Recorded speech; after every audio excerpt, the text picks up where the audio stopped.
Okay, good morning, everybody. Today,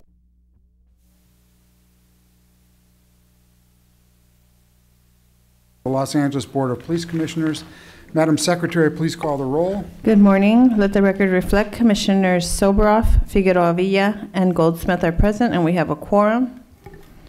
Number one on the agenda, consent agenda items. We do have a card on 1A. 1A? Yes, sir. Okay, so let's, do we have any cards on anything else? No, sir. Okay. Would any commissioners like to discuss any of the other consent agenda items? And can I have a motion for approval of B, C, D, E, F, G, H, I, J, K, L, M, and N, with thanks to all of the donors? So moved. Second. All in favor? Aye. Okay, let's have the comment card on 1A, please. On 1A, we have Paula Miner, and this is relative to the travel authority for the Chief of Police to attend the Baker to Vegas relay race. In a way, it is relevant to that because we did ask for reports on items to be placed back there. And this morning, they were all kind of mixed together. The travel authority was on one. It was then a whole stack of them. We're recommending that there be a larger table and that each stack be numbered by the number, by the item number that it is on the agenda, so that we can readily just pick up the ones that we're interested in. It seemed to be quite a mess back there, and I, you know, like begrudgingly, we were given the report. So maybe that's something for Mr. Tiefing. Thank you so much, Mr. Tiefing, for putting the reports out there at the request of the community, and thank you for that additional feedback, Ms. Miner. There are no other comment cards, sir. Motion for approval of 1A. So moved. Second. All in favor? Aye. Aye. Okay, let's go to regular agenda items. So do we have any comments on 2A? We have no cards on either item, sir. On either item, okay. Do we want to hear, does anyone have any questions on 2A? I'd like to hear the report on 2B, but on 2A. Oh, so we good on 2A? No, Yes, not on B. today. Okay, let's have a motion to approve 2A. So moved. Second. All in favor? Aye. Okay. And Commissioners, I'd just like to compliment, this was the first audit, as you know, Yes. of the Mission Area Detective Operations. And I think that in reviewing the report this morning, I was very impressed by their level of compliance, but also the corrective action, the promptness of it. So my compliments to the Mission Correct. Command. Well, the ultimate compliment you just saw there. Okay. Warrant No item comments. Congratulations. 2B, Department's report dated March 22nd, 2017, relative to the update report regarding deployment of body-worn cameras. Morning, everybody. We're on 2B.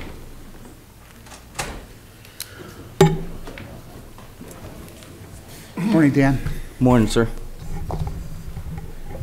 Morning. Good morning, Commissioners. Go ahead, Dad. Is your camera on? Yes, sir. Good morning, Sergeant Dan Gomez. I work Information Technology Bureau. And I'm Commander Martin Baez, and the assistant to the director of Office of Administrative Services. Great. So this morning we submitted an update of where we are currently on the deployment of body-worn cameras. Right. We are currently on schedule. The information you have in the report shows the number of divisions that have already been deployed, which includes a total of 12 divisions. We're getting ready at the end of this month, middle of this month, to deploy another division, which is Valley Traffic Division. And so far, the department has trained 5,000 department personnel to utilize the system, and we deployed 2,809 body cameras so far across the department. What does that really mean? It means that the officers have created nearly 1.2 million videos since this program has started in early 2015. So since then, we are completely on track to deploy the remainder of the divisions. We have the construction out in front of us, so the construction is going on at the same time we're doing the training. So that way, there's never a slowdown in terms of the training. Construction finishes, it moves on to the next division, and then we move forward with the training. So there's never a lag in the deployment piece of this. Full deployment is 7,000? So full deployment will be 7,000 body cameras, and we're estimating to have that fully deployed for all divisions in February of 2018. Okay. And technology-wise, is everybody on is it the same camera now? Have you gotten all the upgrades? And Yes, Commissioner. So as you know, in the very first deployment, we deployed the first version of the camera, which is the Axon Body 1s. Since then, we've swapped out all the cameras in the department. They're all on the same system, which is the newer version. Any additional cost? No additional costs, all part of the original contract. In fact, we have 2 additional improvements over the life of the contract. So in the next 2 years, if a new camera comes out, the department will be fully outfitted at no cost with the new camera. Okay. Go ahead. No, as far as, just since we're talking about the deployment, we also have fully deployed in-car video in 3 of the bureaus. We also include this as part of the update. Valley Bureau is currently the last bureau to be deployed, and we are doing construction as we speak, and we expect to have all cars fully deployed and all divisions deployed around September, October of this year. So that'll bring our total deployment of just under 1,500 cars for in-car video. And Code 3 automatically activates the in-car cameras? Yes, sir. Every time the officer Can moves you their share light. what Code 3 is for the public? Yeah. So every time the officer in their vehicle moves their light bar controller to position 2 or position 3, it'll automatically turn on the light bar. And what that really means is that in position 2, the forward-facing red light turns on, which is what we need to pull somebody over. That'll activate the system. And Code 3 is when the entire light bar is on. You see all the lights going on in the vehicle. That's what activates. In either scenario, the system turns on. Can those also activate the body cameras? So we do have technology that was part of the original contract that we're testing today, that activation will also activate the body camera. It's not ready to be deployed yet. We're still in that testing, but as part of the original contract, it was included. And that would then work on all currently deployed cameras once Yes. you set it up? Yes, ma'am. We would have to install the equipment in the cars, but yes, once installed, it would activate the body cameras. Same mechanism. That's great. Questions? I just had a question in terms of compliance. Will we have that audit? Do you do that audit? Is it the divisions that do it? Because we do get some reports that some officers forget to turn it on. Yeah. So the Office of Operations does compliance audits on, or inspections, I think audit's the incorrect word, the inspections on that. Where they are, I don't have that information, but we can provide you in terms of the specifics of where we are with those inspections. And then as part of a use of force, a pursuit, or any of those critical incidents, that's one of the things that we also look at. Yeah. I think that on Commissioner's point, as a follow-up, to ensure the current policies regarding activation and use of both body-worn and in-car are being complied with, that you come up with a mechanism to report back to us the number of incidents known to the department to where the cameras have, in fact, for one reason or another, not been activated. And then what's the action? We know there's a 90-day sort of a grace period from the training, but as Dan and I were speaking this morning, making this second nature is really an important. It's an important protector for both sides of the camera. Yeah, and what we're doing now is we're going to make sure that we have, for lack of a better word, a dummy camera that's going to be assigned during the training phase of probationers while they're at the academy, so that all the tactics that they do and everything that occurs, the very first thing that you do when they're taking enforcement action is to, activate that camera. Excuse me, do you at this juncture have any sense of what the compliance rate is with respect to the use of the body cam? I do not.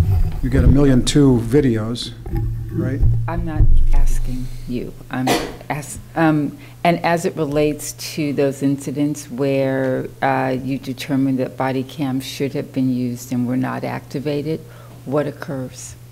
we're taking a 128, a complaint investigation.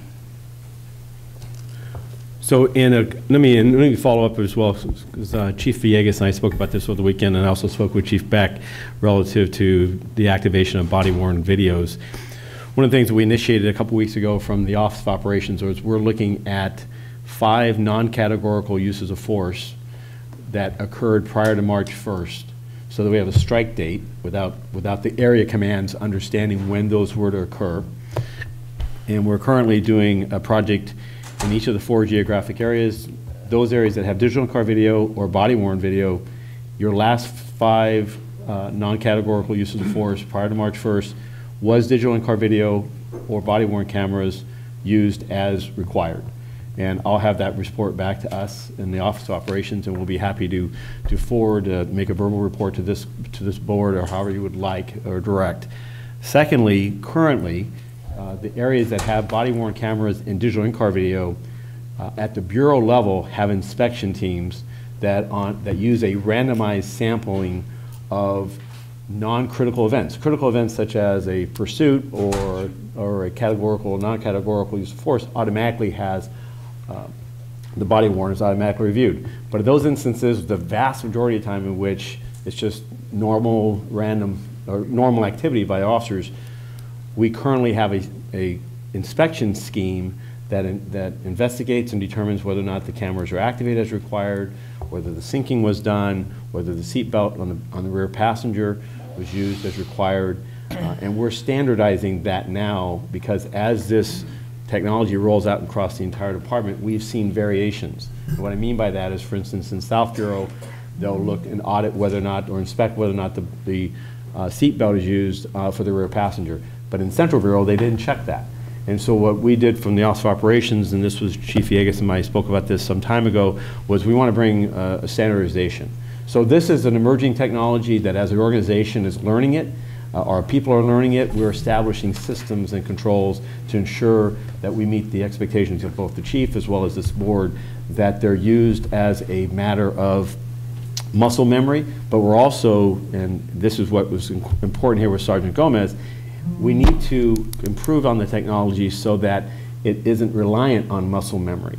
That while that should be always there, that technology exists, such as digital in-car video, that when you go to a forward-facing red light or activate your otherwise emergency equipment, it's hardwired in. We want to see that happen with our officers as well, and we're exploring whether it be the technology of the Code 3 equipment on the vehicle, but also what other technology might exist that takes this task away from the officer and allows for a more resilient use, particularly in emergency situations. This weekend, I spoke with Chief Zimmerman from San Diego Police Department, and we talked about this very topic.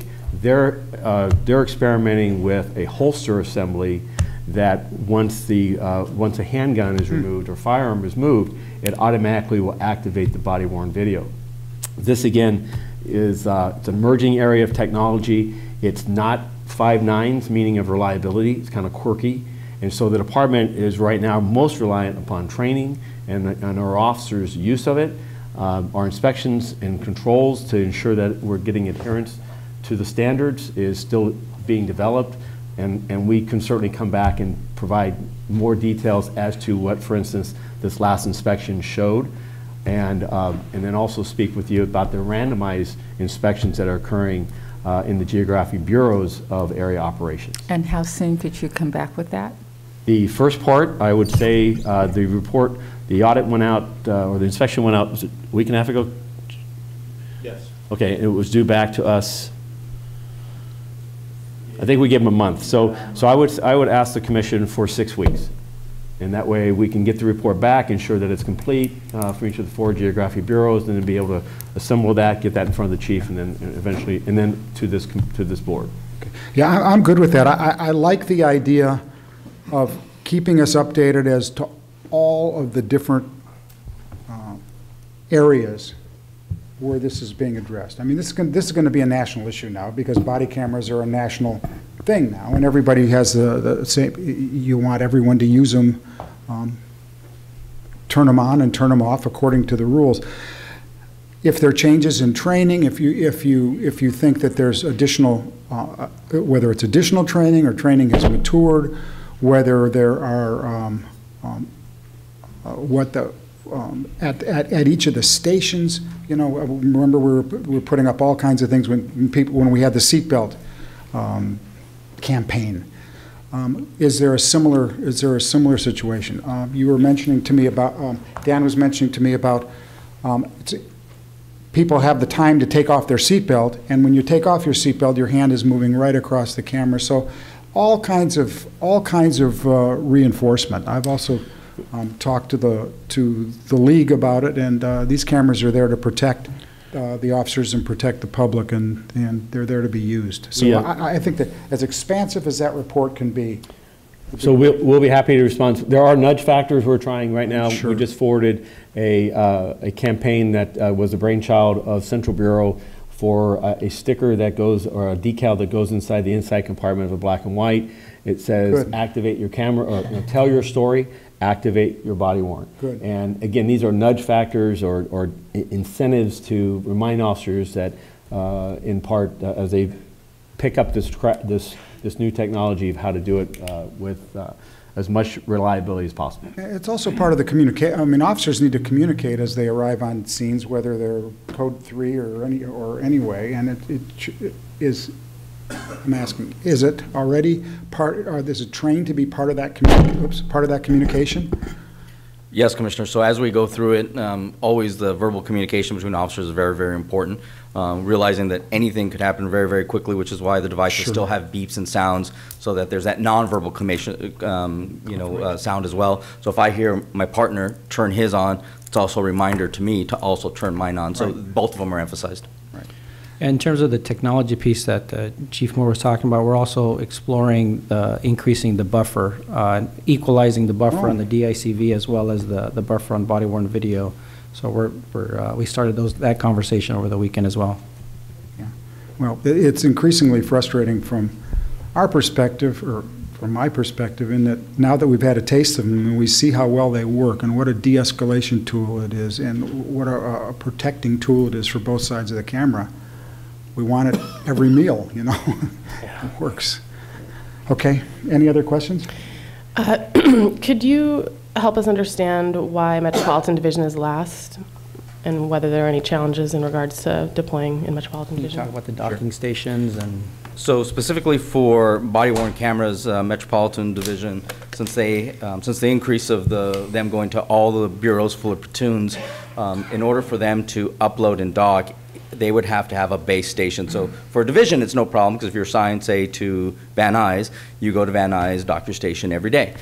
The Metropolitan platoons could be anywhere in Valley Bureau. So in order for them to really be able to dock anywhere in the city or anywhere in the bureau, all the docks would have to be completed in all the divisions. So at the end of their shift, if they found themselves one day in Van Nuys or another day in Foothill or wherever they may be assigned, that they could utilize the infrastructure there to go ahead and dock and make sure that they had their video uploaded to review reports and get all that information into the administrative world that we need to get it into. And the only way to accomplish that was to do all the patrol divisions first, so that they, at the end, would be able to dock anywhere in the city. And that was the rationale behind it, ma'am. And are there any other logistical challenges? So from a budget perspective, we also were funded in multiple years. So the budget for Metropolitan Division, as well as their supporting equipment, all came in the last fiscal year, which is coming up. It'll be in the 17-18 budget. So those cameras will all come in because we had to, the number was large enough that we had to stretch it across multiple fiscal years. So they will come in at the very last part of this budget. So equipment will be delivered sometime around June, but we will be paid for in the 17-18 budget. Mm-hmm. And you're confident that with this plan, those logistical considerations will be resolved and the cameras will be deployed in the Metropolitan Division by the end of February? Yeah, I feel very confident. So far, we've had no issues with our construction schedule. We did a lot of pre-work associated with this deployment and feel very comfortable where we're at today. As always, though, I just need the budget money to, even though it's been allocated, to actually be awarded for the next fiscal year. As long as that happens, then I can confidently say that we'll maintain our current schedule. Great. Well, thank you for your work on this and for providing the report. Thank you. Our only action is to receive and file the department's report. Sir, we do have 3 cards on this Okay. item. Do we need to move that when we do that, or no? I would recommend that you request the department to provide the report as they indicated they would in 6 weeks, I believe is what Chief Moore indicated. They'd have the Right. report back to you. That'd be part of the action item also after you hear Okay, public so let's hear comment. we'll hear the public comment. Do you have 3? We have 3. We have Hamid Khan, Jamie Garcia, and Eddie H. Mr. Khan? And please let the record reflect Commissioner McLean Hill is present.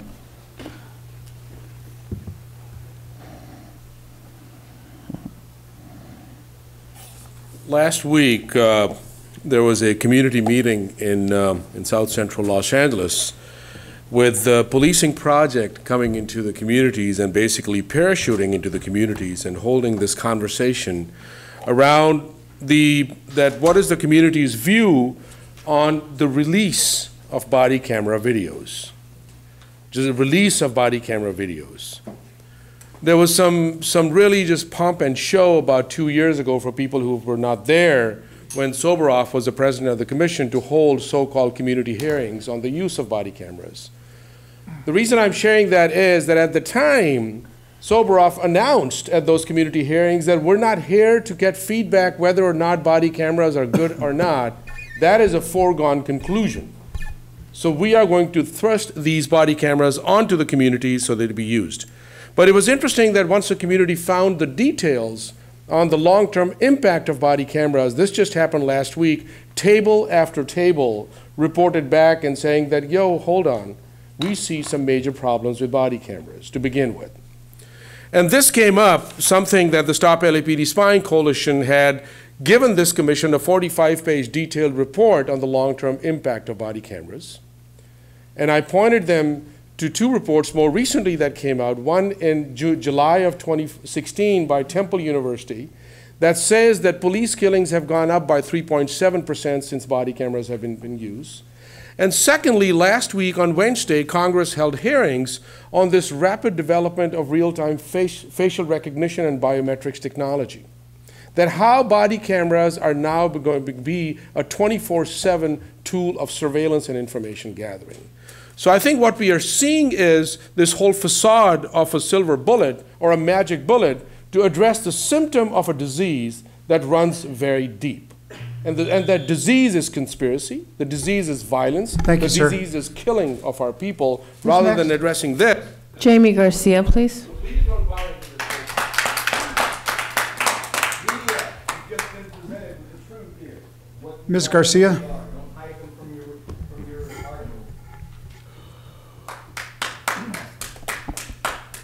So as was stated earlier, and I'm going to echo that, is that the coalition, the Stop LAPD Spying Coalition, did come out with that 45-page report looking at the acquisition, the function, and the purpose of body cameras and completely rejected their use. And I attended these forums, and it was interesting sitting at the table and actually starting to talk to people from COCO, Community Coalition. And at first, the conversation was like, yeah, we need to release this video.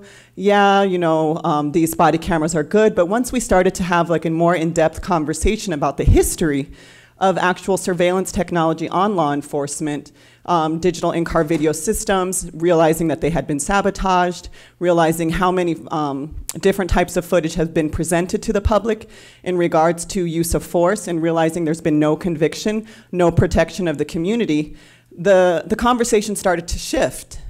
So, and again, I echo that we never had a choice in whether or not this was something we wanted to spend for the first 5 years, now $69 million. That's a lot of money. And sitting there talking to people, they were like, whoa, we could use this money in the community. Why are programs that are specific interventions in the community in regards to violence in the community not being funded? It always seems like the LAPD's budget gets increased, but community programs budget never does. Resources into the community never does. So these are questions that once there was an in-depth conversation, a very intimate conversation amongst community members, that people actually started to ask more questions and not believe that this was just something that was going to resolve violence of police officers, racial profiling of police officers. And I find this measurement, this attempt to measure racial profiling and use of force to be absolutely ridiculous and unattainable. What we really need to be looking at is identifying what programs law enforcement use, getting those out, getting them audited, getting people to understand how they function, instead of just constantly trying to masquerade and say, well, we're going to, watch police officers more closely, because what's really going on is that racial... Next speaker. Thank you. Our next speaker, Eddie H. Morning, sir. Sir, I'm going to ask you not to disrupt the meeting again, so I've given you your final warning. Go ahead, sir. Eddie H., Los Angeles Community Action Network, LA CAN. Let me just first say that we are unequivocally adverse to the usage, the purchasing of body cameras. We understand that in a lot of instances, like 99.9% of the instances, where body cameras are used, that footage is not shown to the public. It is dependent upon the LAPD whether they want to show that footage to the public or not. And if it has something on those body cameras that shows them derelict in their duties, it's definitely not going to be shown. My colleague Hamid Khan talked about the magic, the silver bullet.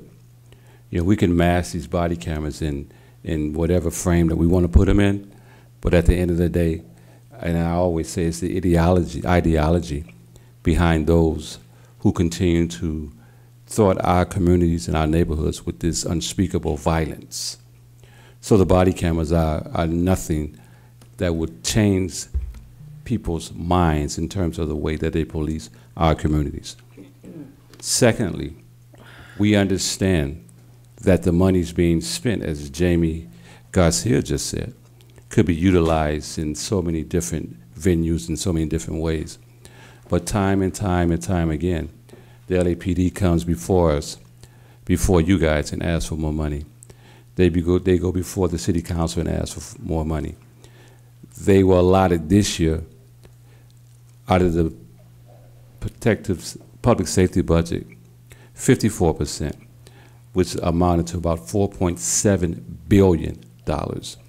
Last year, they got, I think, 52 or 53%, which amounted to quite a bit of money as well.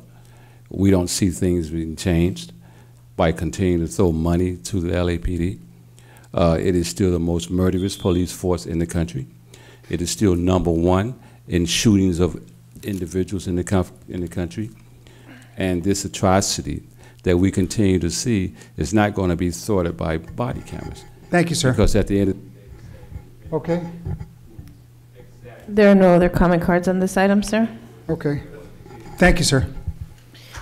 We're now on item number 3, report of the Chief of Police, Chief Moore. I apologize, you need a motion.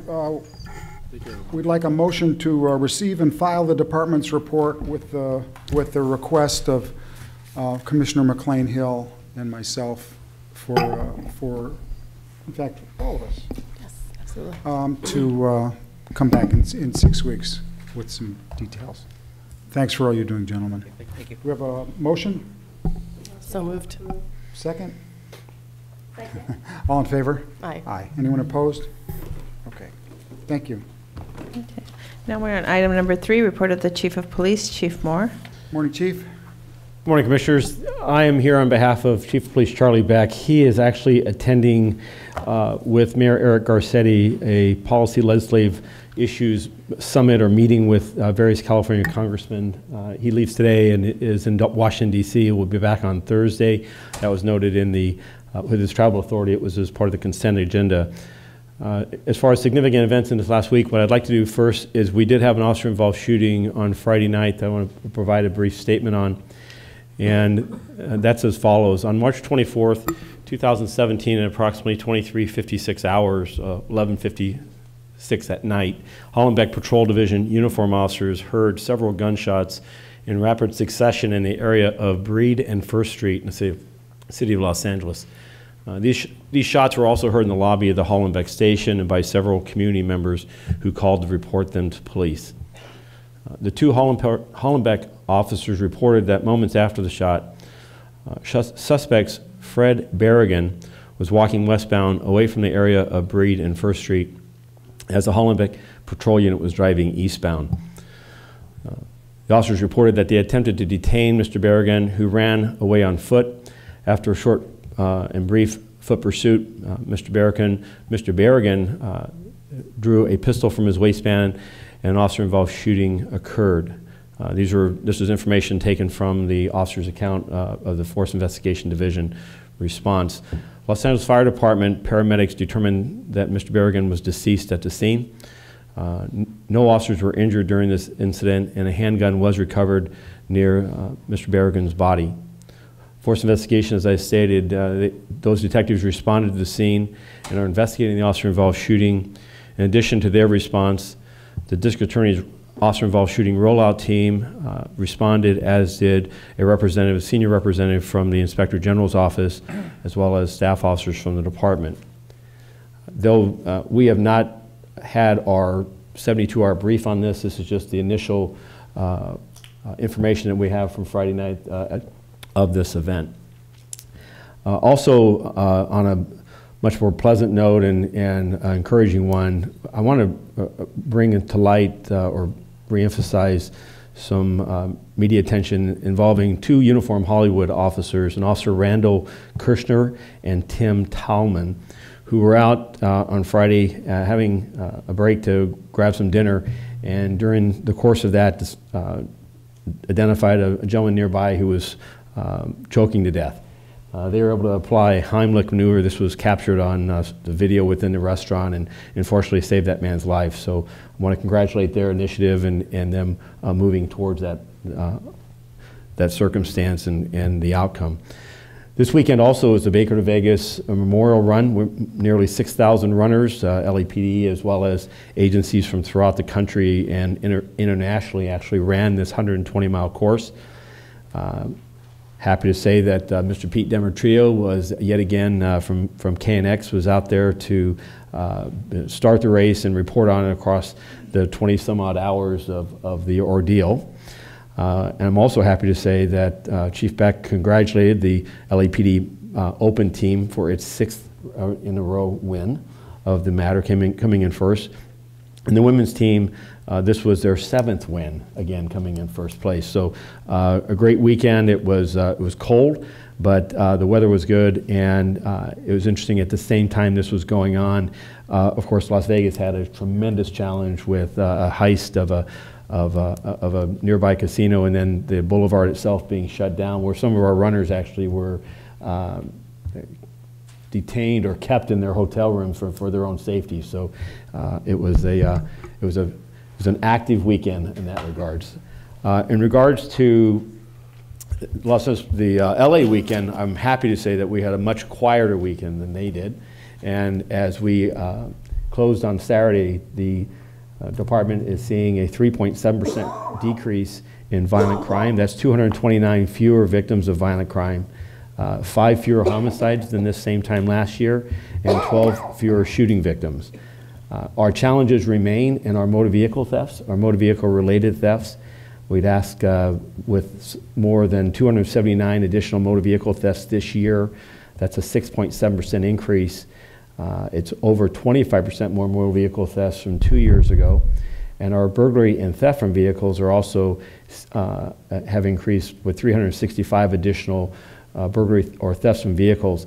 Both these pressure points for us as much as we are doing and I think we're being very successful in reducing violent crime, our challenge remains on the property crime side of the ledger. And in that, we would ask and implore the public to lock it, hide it, keep it. Too many of these vehicles that are being stolen, actually the increase this last year were with vehicles that many of them had keys that were left in the vehicle or nearby on a hook in the garage, if you will. And the majority of these vehicles are recovered in 3 or 4 days later, but nonetheless, it is an entirely preventable theft. And arrests are up for motor vehicle thefts. And again, this is an issue where what we need is all of the community to help us. And then lastly, on burglary and theft from vehicles, this last year, the increase we saw was not with unlocked vehicles, so the public has been more diligent in locking their vehicles, but we are still too often seeing very valuable items, electronics and so forth, left in plain view. And unfortunately, as was seen just this last week with a series of car burglars in the West Valley area where a number of window smashes occurred, we need the public's help in securing their vehicles and securing their valuables. In regards to other aspects of my report, I want to talk just briefly about an area that we're seeing significant pressure still, and that is in our serious fatals and serious injury accident collisions involving hit and runs and motor vehicle thefts. I'm sorry, motor vehicle versus peds. Pedestrians are up almost 11% in pedestrians who have lost their life or had a serious injury as a result of a collision with a motor vehicle. And on hit and runs, we're up with 68 individuals that have either had a serious injury or death as a result of a hit and run. So both those are significant concerns for us. We are continuing with our efforts of working with the Department of Transportation and Street Services on our Vision Zero, the mayor's vision to see these types of statistics be reduced. And as we move into the next quarter, the Office of Operations will be working with its traffic commands to use applications such as Waze to post our presence at these locations, believing that we've seen this experimented with other jurisdictions, that a scarecrow effect is achieved, and we actually see the motoring public in these locations slow down and observe the rights of pedestrians and observe the rights of others that are on the roadway. Lastly, a bit of positive news is in our bicycle-involved collisions. And today we've seen serious fatals and serious injury collisions involving bicyclists have a 42% reduction this year versus last, and a 57% reduction over a 2-year period. As this commission will remember, various members in 2014, we saw a significant increase in bicyclist-related collisions, and bicyclist-related collisions oftentimes result in fatal and serious injuries just because of the nature of the interplay with a 4,000-pound vehicle. When something doesn't work between those two and there's not enough roadway for both of them, the bicyclist is the one that generally suffers the bulk of the injury or death. So I'm happy to report that we are seeing reductions. This is a year-over-year reduction, and I attribute that success to not just LAPD or DOT, but frankly, I believe that the motoring public is becoming more aware of the rights of cyclists and affording them greater right-of-way, and then also the engineering changes that were done. And then lastly, the cycling public themselves, I think, are also acting in a more responsible manner than we've seen in some instances in the past. With that, I want to move over to our personnel strength.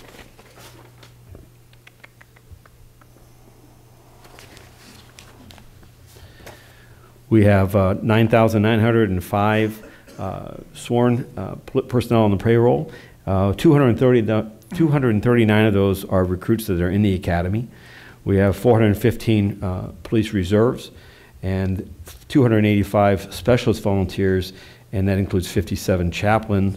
And we have now reached really a high water point for me. I'm happy to report with 2,839 civilians on payroll. That is about 100 more than we had a year ago at this time. So some of our civilian rebuilding processes, we're starting to see traction and improvement in our civilian staffing. We are still 479 civilian vacancies short of what we need to do, and as we look to support for the rest of this fiscal year and next to continue to rebuild our civilian ranks, which will allow us to have more officers in the field and more officers deployed in black and whites. And lastly, we have 8,411 cadets as of March 25th. And with that, I'm happy to take any questions, and that concludes my report. Questions of the chief? Go ahead, Sandy. I have a request, Chief, because I haven't seen it. I know media relations, as soon as we have an officer involved shooting or an incident, they update the public and the media, and it's always in English. I haven't seen it in Spanish. If we can request that someone translate it and put it up social media or wherever, because I get requests Well, lots of requests to find out what happened, and I don't have it in Spanish. I never have it in Spanish. Very well. Thank you. We will ensure that happens. Thank you, Chief Moore, for the report. I appreciate the story about the officers who saved the man who was choking, but I did want to address the officer-involved shooting. Of course, we know that most encounters with the police do not result in death, and that's due to the good work of the department. And I know that we all share the goal of reducing uses of force and the preservation of life, and that it's a tragedy for all of us when somebody loses their life as a result of an encounter with the police. So I'd actually like to just take a moment of silence for James Barragan, who lost his life this past week, and also for Marion Habana, whose case we'll be adjudicating in closed session today, who also lost his life as a result of an officer-involved shooting. So if we could just take a brief moment of silence in their honor.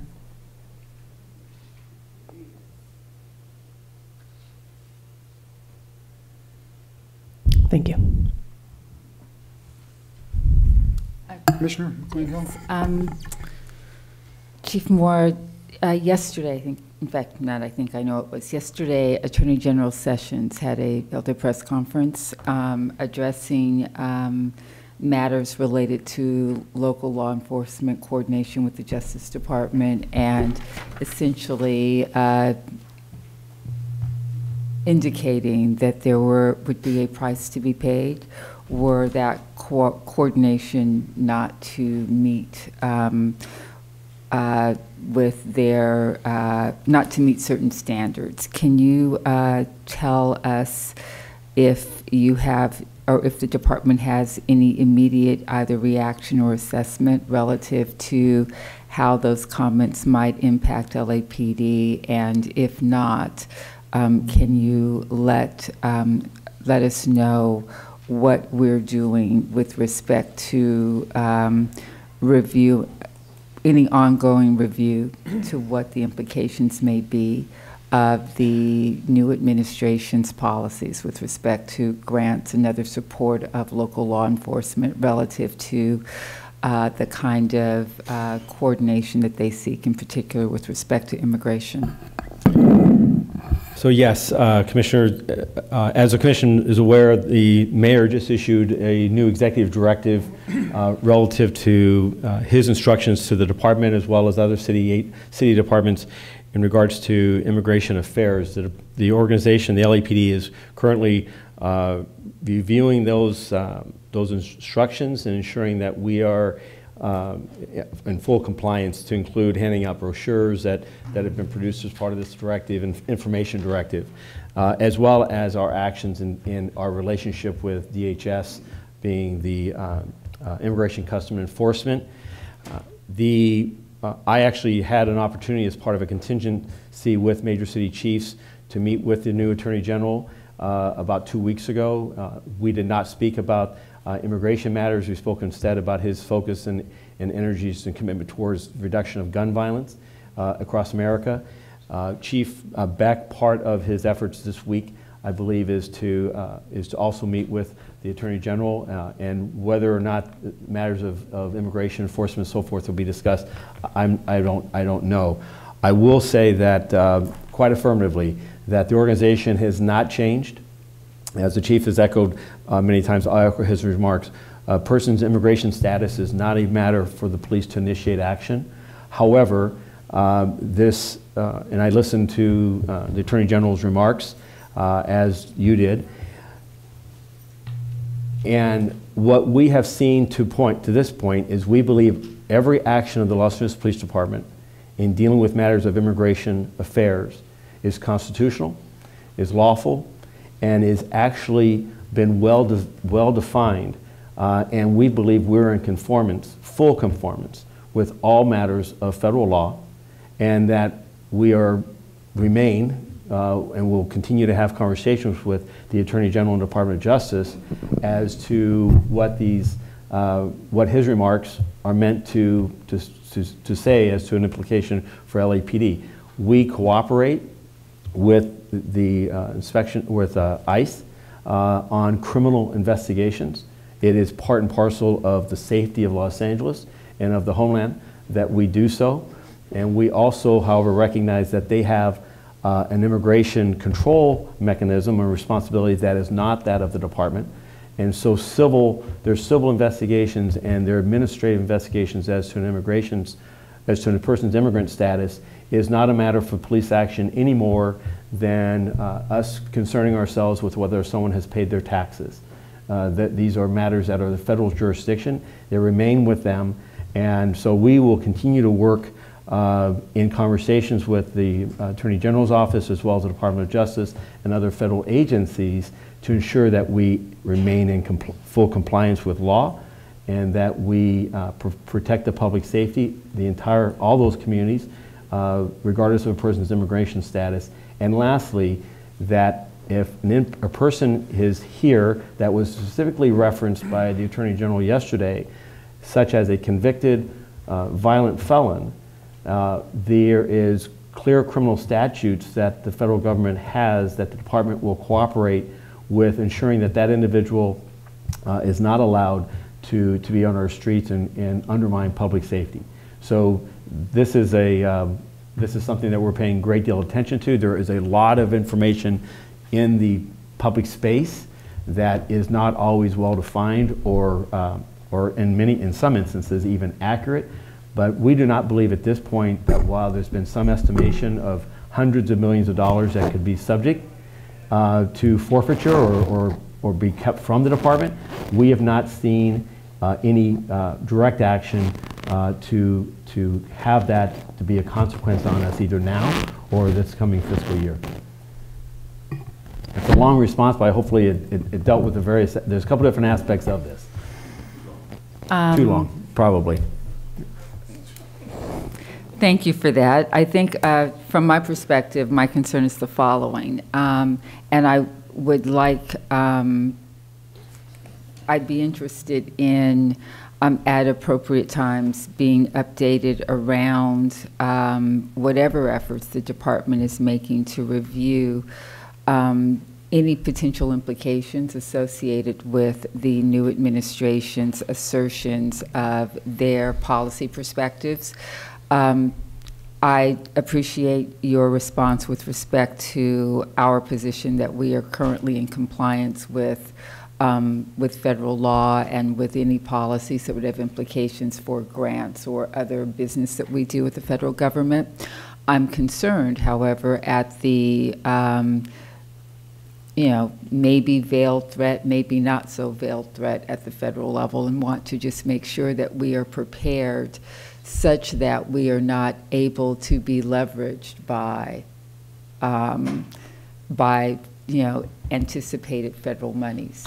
I think that for me is just as a matter of planning. Yes. I don't want to be confronted with a circumstance where the department is positioned such that we are pursuing or modifying or sliding into a particular area that we would not otherwise be because there's some federal monies attached to that. So I just want to be clear about what the cash flows are, how they work, and what our bottom lines are relative to how we pursue our actions at the local level. I don't know if we are dealing with, and I don't know what we're dealing with at the federal level. So I just want to be clear about what we're doing at the local level. I understand. And let me suggest two things. One of which I know the CAO's office has done an initial assessment working in response to the mayor's office, which, the mayor's leadership established the Office of Immigration Affairs, which is really the umbrella executive leadership with all of city government, including the city attorney's office, to understand what potential implications may be. At this point, that has been the extent of which the analysis has been. It's just these are things that may be, but the chief has said, and certainly the leadership of this commission has stressed that we're going to do the right thing. And the right thing is really protecting every community member's rights. And the current dialogue that some may be engaged in as to threats or challenging that that funding will be taken back appears at this point to be very preliminary. But again, I think what perhaps yourself or the commission may benefit from is I know the CAO's office has done a more global citywide look at how federal monies are brought through the states into the local and what could be potentials and either an individual conversation or a broader presentation to this board. Is that your discretion? Okay, well, I think perhaps that's something I should work out with the executive director around scheduling, and then we can move forward on that. And then I did have one additional comment to make, and it really goes to the officer-involved shooting over the weekend, and frankly, it kind of centers around our overall views as it relates to conduct in the field and de-escalation. Just use of force and de-escalation and those sorts of matters, because we've talked about it a lot. We've yet to nail in a way that I think has absolute clarity for either the public or for officers what it is we are driving at or talking about, and as evidenced by both what I hear when interacting with officers and also what takes place in this room on a pretty regular basis as the public points out instances where they believe that we've acted in a way that doesn't live up to our rhetoric on the subject matter. From my perspective, de-escalation is a important, in fact, critical element of engagement when officers are engaging with the public at any time. I mean, it's always important, it's always critical, it should always be primary to seek to de-escalate the encounter to the extent possible. As I've indicated, however, to officers in the field, and I want to make absolutely clear as we are dealing with the public, because expectations should be expectation setting is important, and it should be clear to all. If an officer is encountering a subject that is shooting at them, at that point, the option to de-escalate is non-existent. And it's certainly not my expectation that we are going to be dealing with a situation under those circumstances where use of force will be avoided. Clearly, any time that an officer can bring a violent situation to resolution without a use of force and or without harming or injuring the subject, that is to be applauded, but I cannot say, as I sit here, that that's an expectation that I as a commissioner have, nor should it be an expectation that a community member has. We all have to approach these situations with a level of pragmatism and know that there are certain actions that are not only likely, but that are almost surely to inspire a violent reaction. And I just think it's important that we not conflate situations. De-escalation where practical, safe, possible is the absolute priority of certainly me and I think this commission. Where it is not practical, safe, or possible, it's not likely to occur. And without being clear about those distinctions, we're not going to make progress as it relates to how we train and how we ensure consistent application of that policy.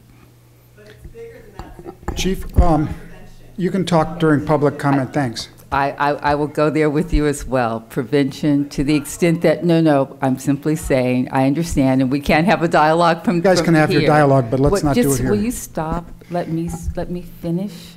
As I was saying, we can't have this dialogue here, but I am certainly open to and look forward to an opportunity to talk about how we can increase prevention so that we do not get to use of force.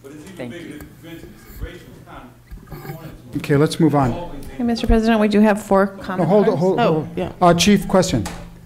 When we do DUI checkpoints, do we give notification that we're going to do a DUI checkpoint? I think we do. Yes, we do. Okay. My question is ICE now doing checkpoints for to check immigration? I've heard all kinds of discussions that they are.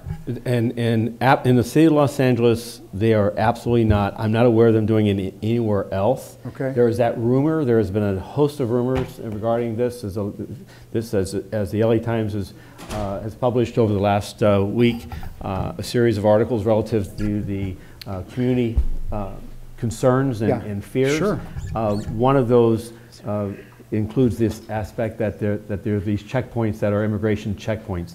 We're doing, through a series of outreach meetings, social media, an ongoing effort to try to dispel rumors, to dispel these allegations, recognizing the very caustic effect it has on a community's sense of well-being. Would that be would they have to get our permission to do that? Would they have to give notice like we do? We have a working relationship with ICE that we're notified each time they're conducting an investigation in Los Angeles. I get that, but the chief implemented this about 2 months ago, where we're getting notified, get regular broadcasts if they're going to be anywhere in the city conducting an investigation. But again, that's why I'm confident sitting here that to say that they're not doing these checkpoints, because their agreement with us is that they will call and notify us at a watch commander level, which goes up through our Department Operations Center, which sends an email to me as well as Chief Beck and senior command staff of their presence in our city. Would they be obligated to give notification that they are like we do? I can't speak to that, Commissioner. I think that is we have as a matter of practice, yes. we notice the community that will be in an area conducting these driving under the influence checkpoints, in which those checkpoints are picking individuals on a randomized basis rather than a full stop of every passing motorist. Okay, good, thanks. Okay. So they're being treated like Yeah, go ahead. everybody else if they don't have a driver's license on them at the time? Well, within our checkpoints? Within our yes. checkpoints. So as a reminder, this commission, we set policy, you set policy 3 or 4 years ago relative to that person allowing the vehicle to be parked and secured and having a licensed driver come and recover that vehicle. So they're not allowed to continue to drive or operate. They are cited, but the vehicle is not immediately impounded unless the individual is driving on a suspended license. Thank you. I want to thank Commissioner McLean-Hill for raising the issue about immigrants and coordination with ICE, and suggest it's critically important and one of the biggest issues facing Los Angeles right now. And I'd like to see if we can organize a single purpose meeting on that. It's a much longer conversation and requires much deeper investigation to understand what's happening and what the threats are and how we can proceed. Is that something that the commission would be open to and that we could work with Mr. Tiefenk to do? I'll be happy to schedule it. Thank you, sir.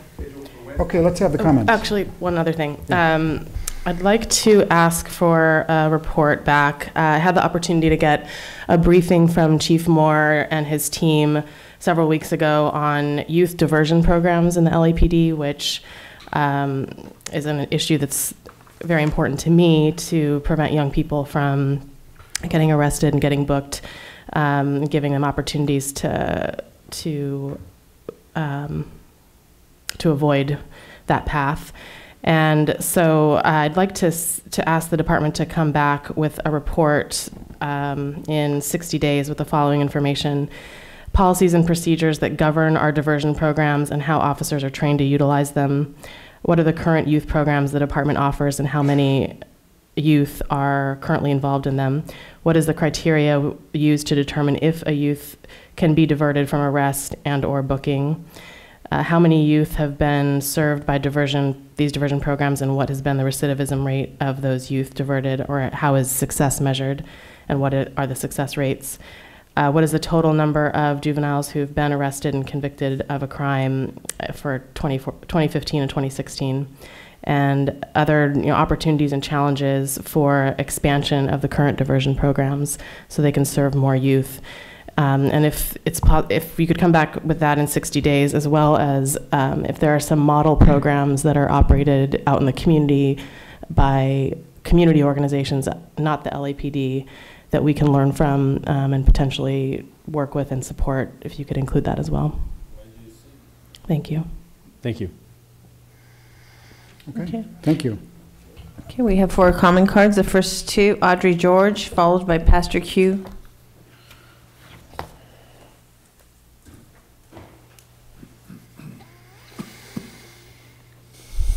So regarding this most recent officer-involved killing, Fred Barragan, young Latino man, being chased by police who heard of shots having been fired, shot dead while running. So we don't know if Fred would ever have been accused of any crime. We don't know if he would ever have been found guilty of perpetuating any crime. He will never have a day in court. We will never know for sure because nobody is going to trust the police accounts of this murder. Shot dead, it's just BS, to talk about de-escalation and to in any way imply that this was his fault because he acted in any particular way. For Black and Latino men and women being chased by police, there is pretty much only one response, and that would be to try to get away. But even if he had stayed and faced those who are chasing him with guns pointed at him, anything he could have done could have resulted in his being shot dead. We know anything he did with his hands or any actions he would take could very well be seen as in-policy reason for him to be shot dead. So to imply that his having run away contributed to any reason that legitimizes his being murdered is just totally not legitimate. Thank you. Pastor Q, followed by Yvonne Michelle Autry and Hamid Khan. Morning, sir. Good morning. Could you please start my time over? Sure. Thank you. Good morning to all. I would like to piggyback from our last speaker. The blanket criminalization of people groups. Examples. When Mexico sends us people, all they send us are criminals. Last time I checked, most Mexicans are not criminals, they're hard workers. 80% of white victims who are killed by Black men or Black people. Actually, it's 15%. The system is flawed by design, and that's why, because there's a racial component in it. Muslims are criminal. Can't you see the pattern? It's a design. In the summer of 1967, there were 163 riots in urban America across the nation. This was sparked by a man in New Jersey, a Black man who was beaten by police. In response, President Lyndon B. Johnson, by executive order, formed a commission called the Kerner Commission, consisting of 120 social scientists. One of the statements the commission made was that in response to these riots, there has always been 2 strategies: more training and more sophisticated weapons, such as machine guns and automatic weapons. Back then, those were not normal to everyone, as you can see, and tanks. I'm here to say we're continuing the same strategies. as opposed to really addressing these issues. We're dependent on body cameras such as body cameras which we don't get to see, right? Waukesha Wilson's mom is sitting here. We didn't get to see that, and she dealt with the pain of not having seen that footage for so long. Who are the camera for? If they're not for transparency, they're not for the community. Lastly, we the community are reimagining public safety. It's preventive, not reactive. Thank you, sir. Yvonne Michelle Autry. Yes, Morning. I'd like to support what my colleague stated, and I also at this point would like to expose the fact that in maintenance of white male supremacy or in maintenance of the current power structure, which is evil, it's Illuminati, it's white supremacist, it's the conservatism, and in preparation for the New World Order, I'd like to, for this record, expose and object to the fact that you are reversing the culpability and incriminating not only the victim, but the whistleblowers. This is ridiculous. Jeffrey Dahmer was a murderer and a cannibal. The police covered this up. Trayvon Martin was innocent. Waukesha Wilson was innocent. I am a survivor of a reversal of culpability, namely the fact that just recently when I was attacked and I went to the police, upon giving the report, the police reversed the culpability, accused me of being the aggressor when I had written documentation, and then he accused me of changing the written documentation to justify his false accusation of reversal of culpability, stating that I had been prohibited from the Ellis, which is a senior facility. Okay, just to justify, first of all, not wanting to take my complaint and to justify the fact that I do believe that not only is it the police, the paramilitary, the CIA, and counterintelligence that are incriminating people like ourselves that are standing up. Women, black women, are being sacrificially raped and murdered.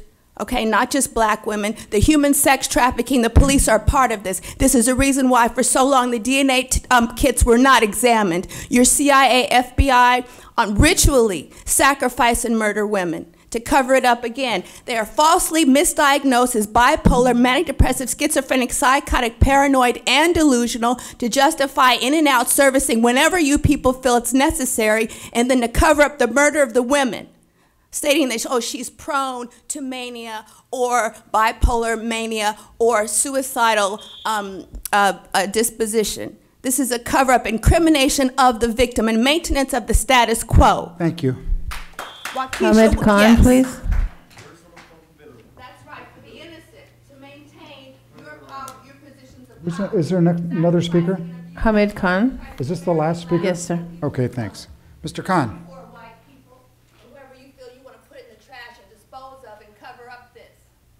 Mr. Khan? So you're liable, not only for her murder, but all of our murders. Yeah. I mean, all of those who have been murdered, those of us that are still alive, will not be further smeared. Mr. Khan? Assassinated. You want to start his time? I'm sick of it. Electronic weapons, you every Mr. Khan, your time is starting. ridiculous. I can't speak over somebody else. So you asking me to ask her to leave? No, no. Okay, so go ahead, your time. Maybe in your culture and setup, you speak over women. We don't. I'm not going to speak over a sister who's just sharing her anger and her frustration with the system. Okay. I wish you would. Listen to what she has to say. So the thing I wanted to raise, Cynthia McLean-Hill and also Shane Goldsmith, that there was questioning about the issues around partnerships between ICE and LAPD and law enforcement agencies. And I think what is really missing that Michael Moore didn't bring up is the vast information sharing environment that already exists. I mean, the law enforcement information sharing system, RISS, RACER, Joint Regional Intelligence Center, Fusion Centers, these are massive buckets of information gathering, storing, and sharing. ICE itself has a promotional video that within the first 10 seconds, it shows it downloading information. It says Los Angeles Police Department on a vehicle downloading information from their computers. So yes, there may be Special Order 40. Yes, the mayor technically has said he doesn't claim this as a sanctuary city. And there are various problems with the term sanctuary city to begin with. But this is just masking this thing. This is just, and as I was asking somebody in the audience what prima facie means, and I'm not a lawyer, so this is very superficial masking of what is being presented on the surface. This is something much more deeper. Information sharing runs much more deeper. The investigation that needs to happen is that how LAPD and the Sheriff's Department just washes its hand and claim innocence, that we are not partnering with ICE, that we are not engaging in 287G program, which by law is a legislative policy for cross-designation, which ultimately Jeff Sessions wants us to go there. He wants it to be to replicate Fortress Europe, where local police will have the authority to enforce immigration law. And while that 287G is still based on memorandums of understanding, the information sharing environment is the real key where information gets shared. And ICE and all of these federal agencies have access to all of that information. So unless, you know, we really probe that, we're just kind of just masking on the surface and giving people false information. So when you're out there, Soboroff, speaking about what's going on with the police, you are misrepresenting everything. Next speaker. We have no other speakers on this item. We're now on item number 4, public comment. We have 10 comment cards. The first 3, Prentice Jenkins, Audrey George, and Paula Miner. Morning, Mr. Jenkins. Morning, Commissioner Soboroff. Good to see you. Prentice Jenkins, Peace Between Residents and Police. You know, when I started this, when I got here in 2014, I had no idea that Chief Beck was the chief. I thought Chief Bratton was still the chief. And they kept saying Chief Beck, and I was waiting on Chief Bratton to come in. That's how unaware I was when I came in here. But I'm still here to speak of peace between, as one of my learned colleagues said, the 99% who are good cops, and to continue to speak out against that 1% who killed Ezell Ford, to keep Ezell Ford's name at this police commission and let that 1% know that they won't get away with Ezell's murder. It's just, it took Chief Beck 23 years to get LAPD officer Stephanie Lazarus for a murder. 23 years. So we can continue to let Wampler and Villegas know that they haven't gotten away. My mother used to say, you might have got by, but you didn't get away. It's true. So, and my mother was a saint. She had a devil for a son. So, yeah, they truly are saints. So, in the spirit of peace between residents and police, that 99%, I applaud the 99% that were driving in that neighborhood months before Wampler and Villegas did and didn't jump out and harass Ezell Ford. They went on, those officers went on by their way. And thanks for the comment, Commissioner Soboroff. Audrey George, followed by Paula Miner.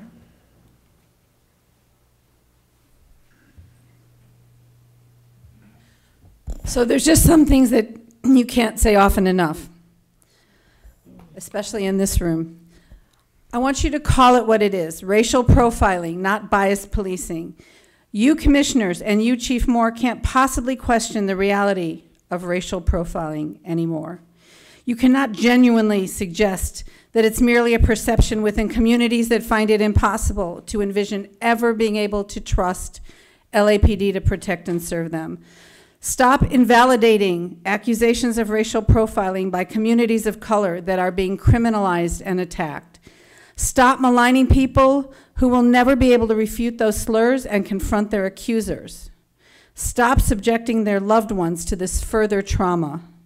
Waukesha Wilson, murdered 1 year ago yesterday, did not commit suicide. If she'd ended her own life, there wouldn't be a 20-minute gap in the surveillance tape, and you'd be able to show us proof that your claim was legitimate. Say her name. Waukesha Wilson.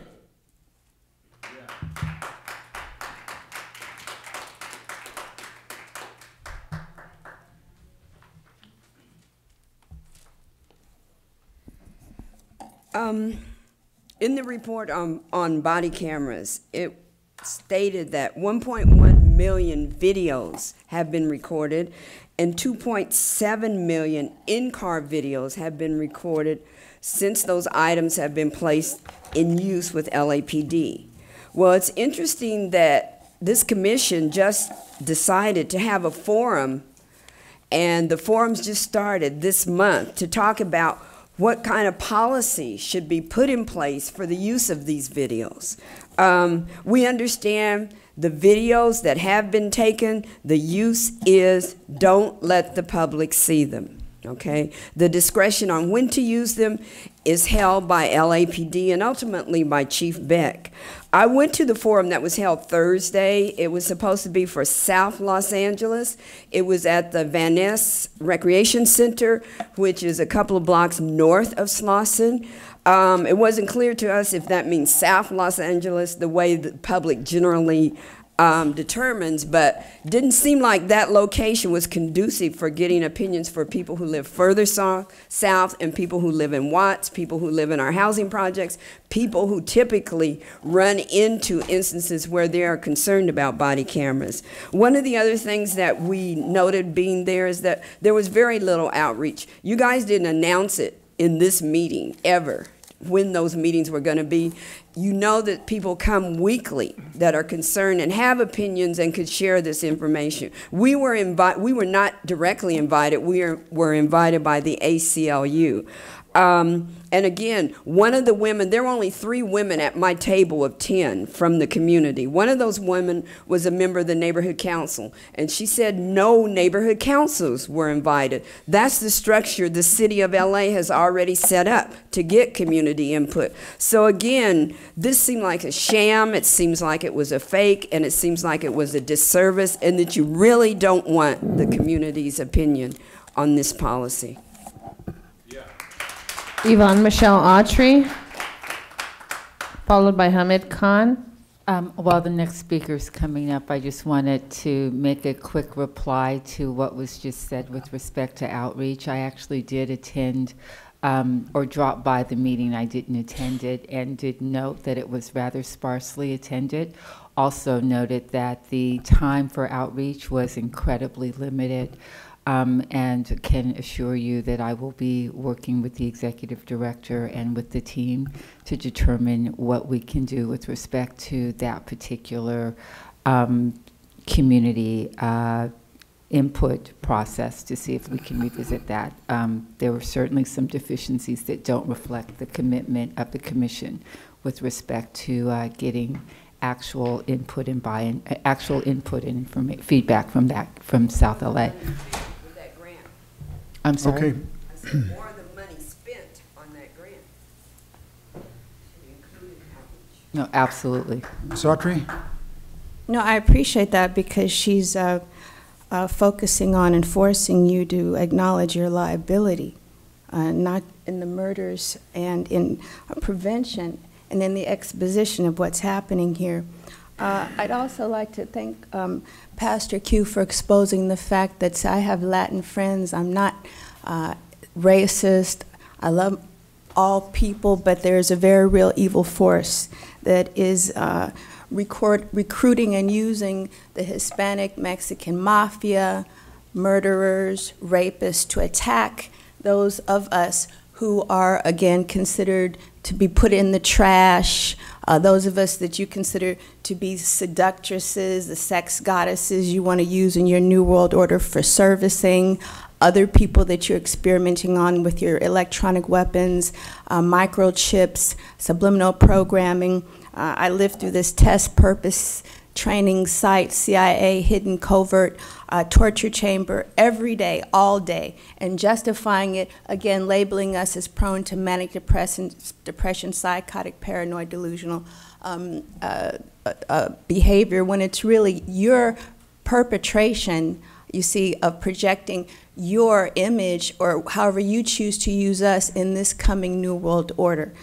So I'd like to expose that. To prove what I'm saying, 2 months ago, Officer Terrace, an LAPD officer, offered to show me his power tool And so when I said, no, I declined, thank you so much, I'm so flattered, but I'm not interested. So again, I filed a complaint, and to undermine my complaint, I'm falsely accused. And then, of course, the complaints are unfounded, or they're found within police policy to cover up, again, not only the disrespect, the murder, the targeting, the torture, the harassment that we face on a continual basis.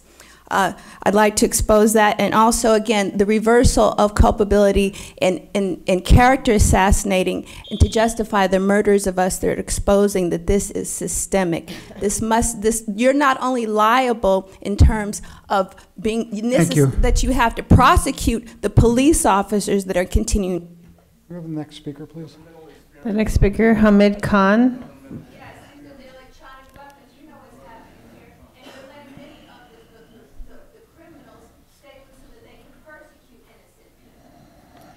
Hamid Khan, followed by Armando Nolasco and Lisa Hines. I want to a couple things here about getting information back filed through Public Records Act requests. And we are being targeted, I mean, even after several requests where we do submit with these Public Record Acts that, look, we would like to get this information back electronically.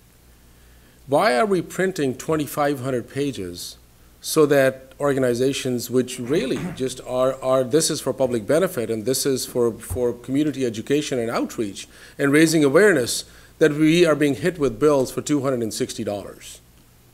That is outrageous. When we offer that here's a thumb drive, download this information, give us the information electronically. But yet, I mean, there's a wall that we are facing. I mean, most recently, we've been asking information on the Los Angeles Strategic Extraction and Restoration, the LASER program, and predictive policing. And now we are being told that no, if you want to get that information, you're going to have to come over and take all this stack of papers. That has to stop. Because, you know, I mean, this is for public knowledge. This is the Sunshine Laws that people fought for.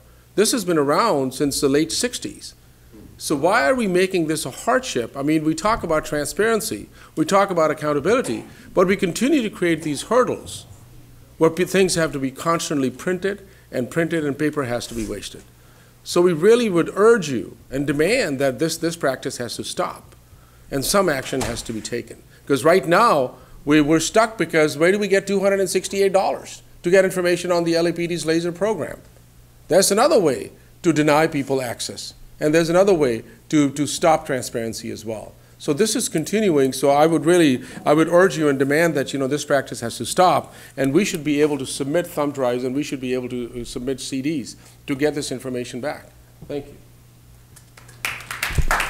Armando Nolasco. Just, Commission, we'll be happy to meet with Mr. Khan, right? Yeah. Okay, and determine whether or not there's an alternative means of producing these requested items electronically versus a paper version. So, thank you. Good morning. I recently became a homeowner in the Hyde Park area, and since my wife and I had moved in 5 months ago, there have been a number of gun-related gang incidents within walking distance of our area. The most recent incident being occurred last week when a bright young man who aspires to be LA County's next best sheriff was at the wrong place at the wrong time. Mateo Dixon will recover physically from the shots to his legs, but his family and the community are traumatized emotionally. And I urge people to please look into this information as it has not been publicly released. My question is, what is being done to curb gang violence in our neighborhood? Thank you. Okay. Chief, can we have somebody speak with the gentleman? Thank you, sir. Lisa Hines, followed by Kirby Howell. Sir, our last speaker, if you would, Sergeant Offenberg is right there. She's wearing a black sweater, and if you'd meet her in the back of the room, she'll gather your information and make sure we respond back to you. After this? Oh, let's do it now if you're available.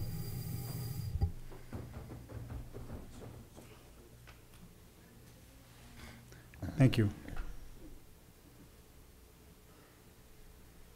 I just want to ask you guys, do you guys know what yesterday was? Anybody remember? The anniversary? Yes. Yes. You know, from Saturday, from Saturday on forward to maybe Friday, I will be reliving each day because of the terrifying moments I went through because of your police department. The horrific, I don't know what to say, just not knowing where my daughter is or what happened to her. And then you said you were proud of your officers because they saved somebody in a restaurant. My daughter was in custody. And in the chief's report, they said the detention officers didn't try to resuscitate her. That's shocking and appalling. So you mean to tell me because this man was in the free world and not in custody, they felt privileged to save him, try to help him, and because my daughter was in custody, she wasn't worthy of trying to be saved? Is that how it works? And the 21 minutes of the video. How could anybody let something like that happen? Why did that happen? What are you guys trying to hide? Is it something that could be, I think it is crucial to what really happened to my daughter. Yeah. Whether it was before or after. I think that 21 minutes is very, very important to the video. And they didn't make that where everybody could see it. They put it in a different section online. Why? I had to dig deep and find that. Every day I kept trying to find more reports. And I did. I found 3. And each one conflicted the other, contradicted the other. You see this shirt I'm wearing?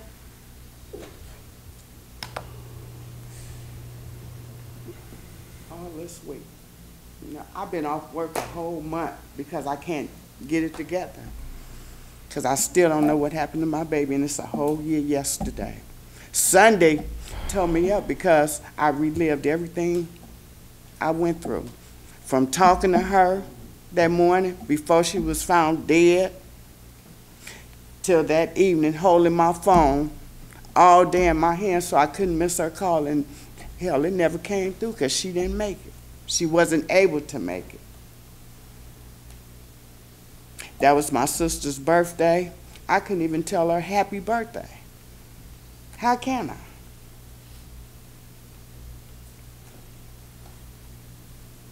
Can anybody answer that question for me? Was my daughter worthy, not worthy of trying to be resuscitated because she was in custody and not in the free world?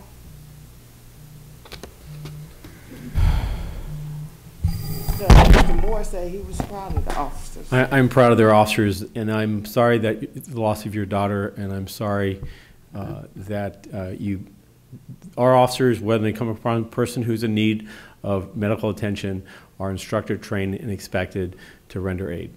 So I'm sorry but I am sorry for the loss of your daughter. But they didn't. They did not do it, and it's all in the report. They killed her. And that just tells me because they didn't want her to be resuscitated because she could tell what happened, why she had to be resuscitated. That's every time something happened, I get more and more knowledge of what really happened. Thank you. So next speaker, please, Kirby Howell, followed by Walter Bechtel and Eddie H.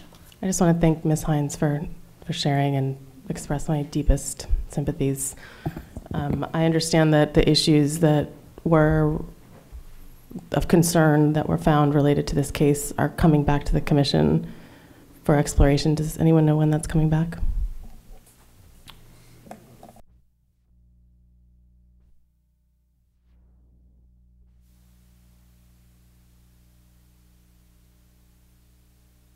And also, is there currently an effort underway to explore when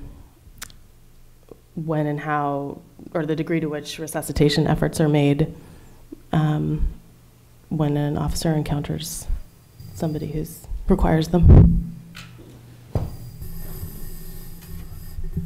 Well, again, so as I said earlier, and I'll just reaffirm, the department's expectation is that our personnel render aid whenever possible. I believe that part of the report back to the commission in the aftermath of this investigation is to detail that and also any other actions to further stress that expectation. Good, thanks. And sir? Yes, Commissioner. As you know, in all of our uses, our reports to you on uses of force, and also the public reports, will detail and identify, what measures have been taken or not taken.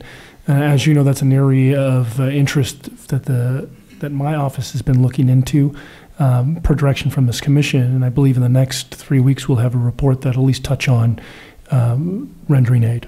Thank you. Say her name. Waukesha Wilson. Say her name. Waukesha Wilson. Say her name. Waukesha Wilson. Say her name. Waukesha Wilson. Say her name. Waukesha Wilson. Say her name. Waukesha Wilson. Say her name. Waukesha Wilson. Say her name. Waukesha Wilson. Say her name. Waukesha Wilson. Say her name. Waukesha Wilson. Say her name. Waukesha Wilson. Say her name. Waukesha Wilson. Say her name. Waukesha Wilson. Say her name. Waukesha Wilson. Say her name. Waukesha Wilson. Next speaker. 22 minutes of video. Find it. And prosecute the officers who murdered her. You know who did it, and you're harboring Next them. speaker, please. God knows how you live with yourselves. You ain't got no soul. And you liable to the mother, to all of us, and yourselves. You know who did it. Once you reveal it, you can't murder all of us. Go ahead. Can't kill Africa. Can't kill Africa. You can't kill and you Africa. can't kill all of us, because we still alive. Okay. Next speaker. Thank you. I've been to a number of these meetings. This is my first time speaking at this meeting. One of the major things that people have brought up on a number of occasions is the fact that this meeting is at a deliberately prohibitive time in a location that many people cannot make. This is at 9 a.m. on a Tuesday morning downtown. Parking is hard.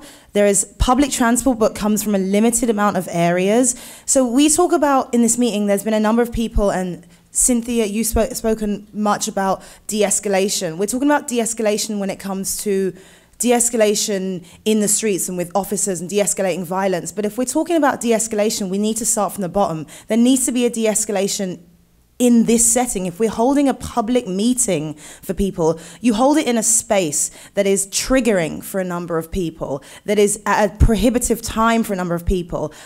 We go through security checks, and yet, I mean, this is the least amount of police officers I've ever seen, but normally there are police officers along all these walls, armed police officers. We've already been through security. We've come into an area that feels, for many people, particularly people of color, hostile to begin with. So if we're talking about negotiations and we're talking about trying to improve public relation, we're already starting in a bad place. Also, on a personal level, there are a number of people in this room who have personal connections to people. This isn't about just policy for them. This is about the personal ways that your policy affects them. And to come into this environment takes so much strength, takes so much courage, and that is not respected. So I think that these meetings should be held. You can hold them in public areas. There are libraries in the communities that you are talking about trying to build relations with. If you don't do that, it's just lip service. You're not actually making any effort to truly connect with these people. Also, Shane, you spoke about youth diversion. We have police officers in schools dragging kids out of classrooms. If you don't think that that makes a mark on the way young people see the police officers all over this country, it is completely naive to think that we can watch videos or kids can be in classrooms where kids are being dragged out and criminalized and not think that has an effect on the way they see police for the rest of their lives. Thank you. Next speaker, please. Walter Baxter. Thank you. I finally got somebody to apparently do something about the problem at the Drake Hotel. But the captain in charge that you told to talk to never contacted me, and it wasn't until I believe Sergeant Oftenberg got in contact with me did things start to change.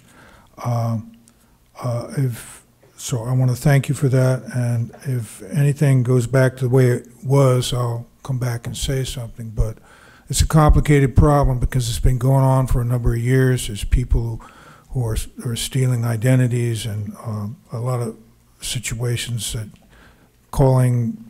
they have some kind of inside contact with the LAPD, I don't know how, and they stop what they're doing. Right now things are quiet, but when it dies down it may pick back up again, and all the stuff they were doing before.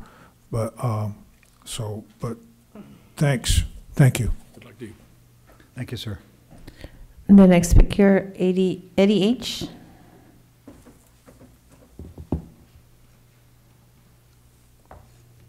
Eddie H., Los Angeles Community Action Network, LA CAN. I was at the Remembrance for Waukesha Wilson on yesterday, and just to see the pain that was on the faces of many individuals there, I would say it was unsettling, but then I would be lying because it's something that we experience almost a daily basis in our communities. I am not numb to it, and I would hate to say that I come to expect it, but if I were to put things in a historical context, I do expect it, because that's how this country has always treated people of African descent, with such disdain, disregard, and disrespect. So this is nothing new to us. Yeah, we've had 400 years of being killed brutally by a system that's flawed.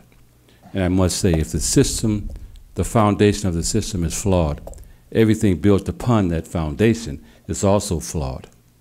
So if you go back over 400 years and you have a system that was built upon white supremacy, why do we think today that that's going to change when there has not been any changes substantively made?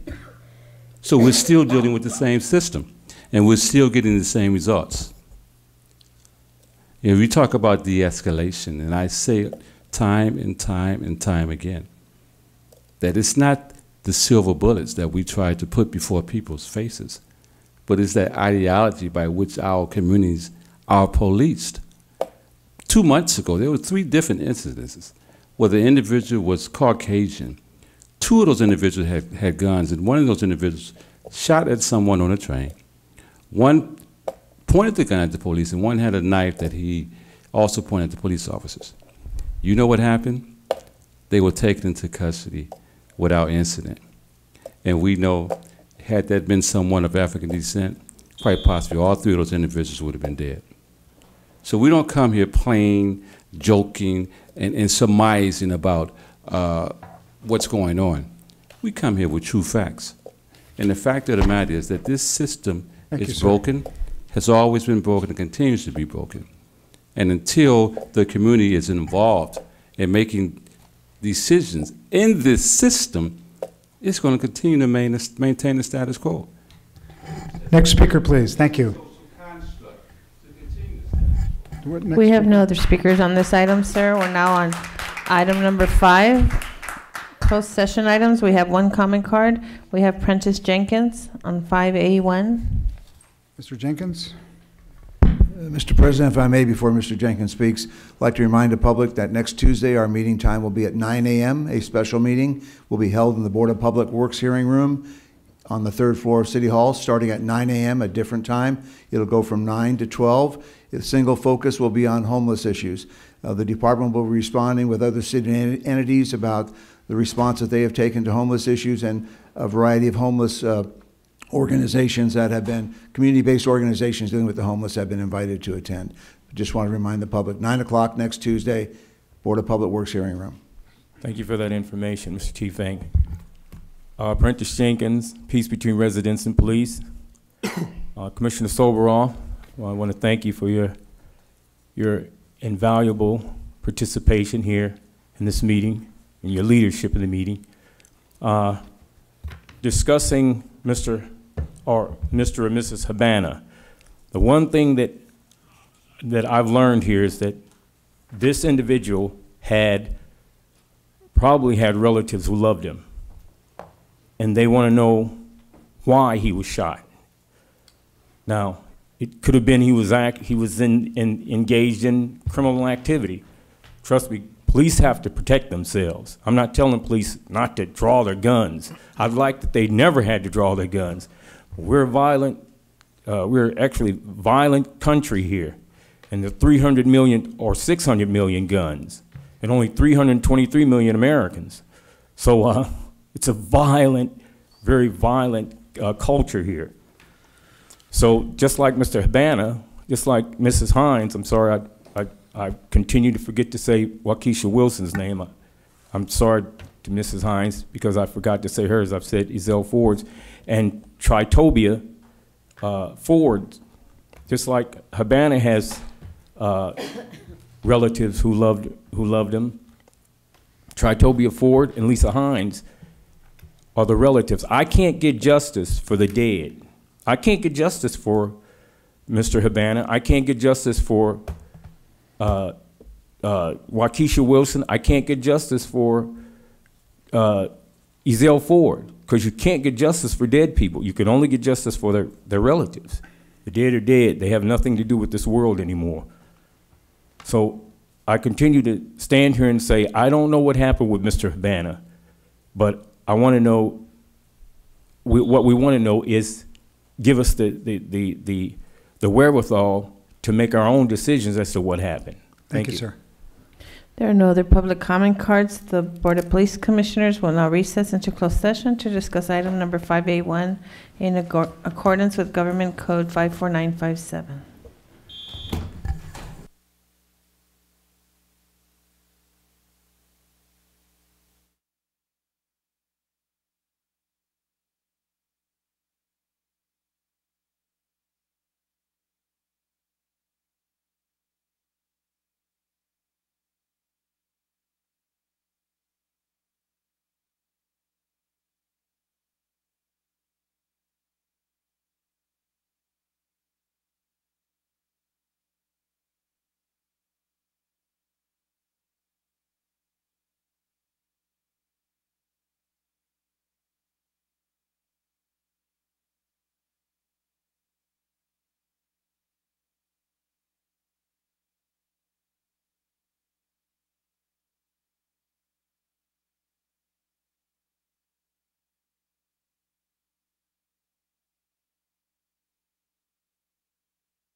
I was getting close, but I figured, how much time is it going to save? No, it costs more time. Yeah, it wasn't bad. Today was pretty chill.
I saw taping up there. Okay. We can go. I was being We're good to go. educated. Okay. The Board of Police Commissioners has concluded its work in closed session. We are back in open session. In closed session, item number 5A1 was discussed, and the chief's recommendations were adopted by a vote of 3-1. Mr. President, is there a motion to adjourn? A motion for adjournment? Motion to adjourn. Second? Second. All in favor? Aye. Aye. No one's opposed. Meeting's adjourned. Thank you.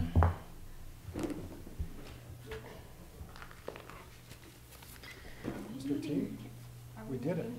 I said to meet in Richard's office. Okay. Should we meet in your office? Yeah, we have Brian coming and is Alyssa coming? I mean, oh.